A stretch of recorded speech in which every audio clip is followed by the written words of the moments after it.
मी ही भाजी दोन पद्धतीने बनवून दाखवणार आहे। हॉटेलमध्ये जशी तव्यावर बनवतात त्या पद्धतीने बनवून दाखवणार आहे, परंतु प्रत्येकाकडे मोठा तवा असतो असं नाही, तेव्हा आपण घरगुती भाज्या आपण कढईमध्ये बनवतो त्या प्रकारे मी दुसऱ्या पद्धतीने बनवून दाखवणार आहे। नमस्कार मंडळी, तुम्हा सर्वांचे खूप खूप स्वागत। मी इथे हे भेंडी, तोंडली, वांगी, फ्लावर, कारले आणि बटाटा घेतलेले आहे। याच्या व्यतिरिक्त तुम्ही शिमला मिरची, फ्रेंच बीन, गवाराच्या शेंगा, चवळीच्या शेंगा, मेथीची भाजी, पनीर हे सुद्धा वापरू शकता। मिडियम आकारामध्येच हे आपल्याला कापून घ्यायचे, खूप जाड नाही आणि खूप पातळ नाही, त्यामुळे हे छान व्यवस्थित शिजतात, ओव्हरकुक होत नाही। जास्त पातळ केले तर ओव्हरकुक होण्याची शक्यता असते। या भाज्या आपल्याला तेलामध्ये फ्राय करून घ्यायच्या आहे। एक एक करून आपण सगळ्या भाज्या फ्राय करून घेणार आहोत। या भाज्या आपल्याला डीप फ्राय करून घ्यायच्या आहे। सगळ्यात आधी मी बटाटा घालते।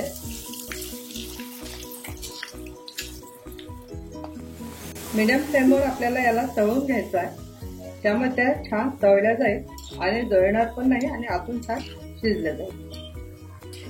आता यामध्ये भेंडी घालूया, भेंडी फ्राय करून घेणार आहोत।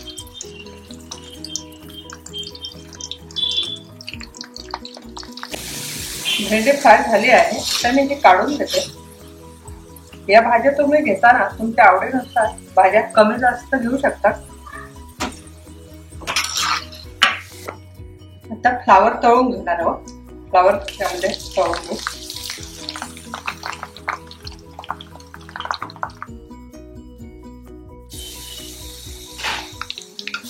शिजला पाहिजे। फ्लावर झाला आहे ते काढून घेते। आता यामध्ये वांगी आपण फ्राय करून घेणार आहोत। वांगी झाली आहे, वांगी तळून झाली ते काढून घेते। ही वांगी मी 2 मिनिटं तळून घेतली आहे। तर यामध्ये मी तोंडली फ्राय करून घेते। तोंडली फ्राय करून झाली आहे, मी काढून घेते। याला मी 2 ते 2.5 मिनिटं शिजवून घेतले आहे। प्रत्येक भाजीला त्या भाजीनुसार थोडाफार वेळ कमी जास्त लागतो। ही भाजी दाबून बघायची, थोडी दाबल्या जात आहे याचा अर्थ हे शिजलेली आहे। आपल्याला खूप ओव्हरकुक शिजवून पण घ्यायची नाही आहे। सगळ्यात शेवटी कारले तळून घ्यायचे आहे, कारण कारले हे कडू असतात आणि याचा कडवटपणा तेलामध्ये उतरतो। आपण बाकीच्या भाज्या जर नंतर कारले तळल्यानंतर जर त्या तेलात तळल्या तर त्याचा कडवटपणा त्या बाकीच्या भाज्यांना लागतो, म्हणून सगळ्यात आधी बाकी सगळ्या भाज्या तळून घ्यायच्या आणि सगळ्यात शेवटी कारले तळायचे, म्हणजे त्याचा कडवटपणा बाकीच्या भाजीमध्ये एवढा उतरत नाही। हे सगळ्या भाज्या आपण छान डीप फ्राय करून घेतलेल्या आहेत, तुम्ही हाताने बघू शकता भाजी तुटत आहे। अशा प्रकारे आपल्याला शिजवतानाच पाहून घ्यायच्या भाज्या अगदी शिजलेल्या आहेत, पटकन तुटतात म्हणजे भाजी शिजलेली आहे।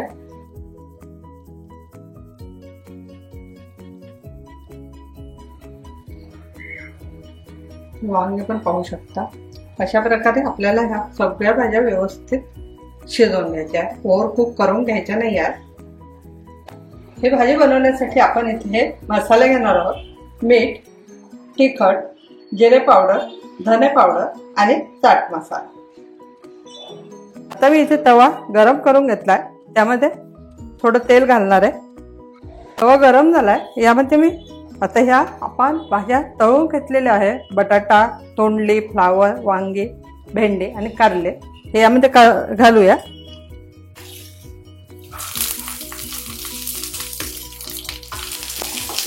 याला छान मिक्स करून घेऊया। आता याच्यामध्ये आपण मसाले घालणार आहोत, तर तुमच्या आवडीनुसार तुम्ही मसाले घालू शकता। इथे मी थोडंसं तिखट घालते आहे, चवीनुसार मीठ घालते, थोडंसं धने पावडर, जिरे पावडर आणि थोडासा चाट मसाला पण चाट मसाला घातल्यामुळे भाजी छान आपली चटपटीत होते। गॅसची फ्लेम मंदच ठेवायची आहे, मंद गॅसवरच याला आपण 1 मिनिट परतवून घ्यायचं आहे। 1 मिनिट ही भाजी परतून घेतली आहे. भाजी झालेली आहे. मंद गॅसवरच ही भाजी आपल्याला करून घ्यायची आहे, कारण हे सुके मसाले यामध्ये जळू शकतात. मस्तपैकी आपली तवा भाजी तयार झालेली आहे.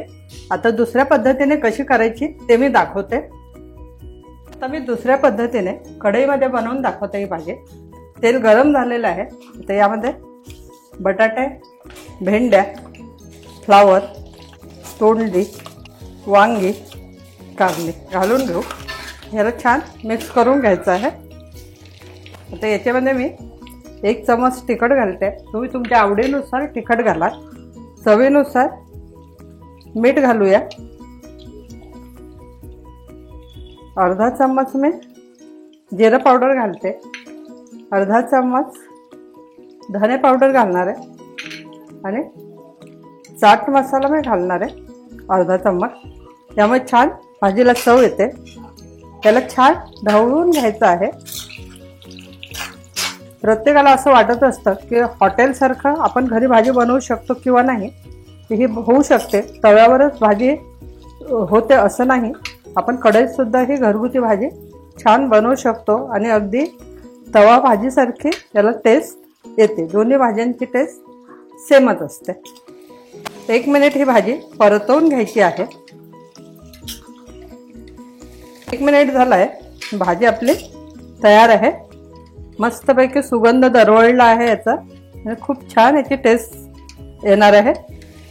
गॅस मी इथे बंद करते. ही भाजी पार्टीसाठी उत्तम भाजी आहे.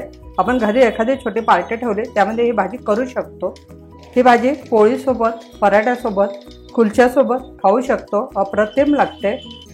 ही भाजी करून बघा. कशी वाटली सांगा. आम्ही कमेंटची वाट बघतोय. कमेंट्समध्ये कळवा. आवडले असेल तर लाईक करा, शेअर करा, सबस्क्राईब करायला विसरू नका. परत भेटू अशाच नवीन रेसिपीसोबत. तोपर्यंत धन्यवाद.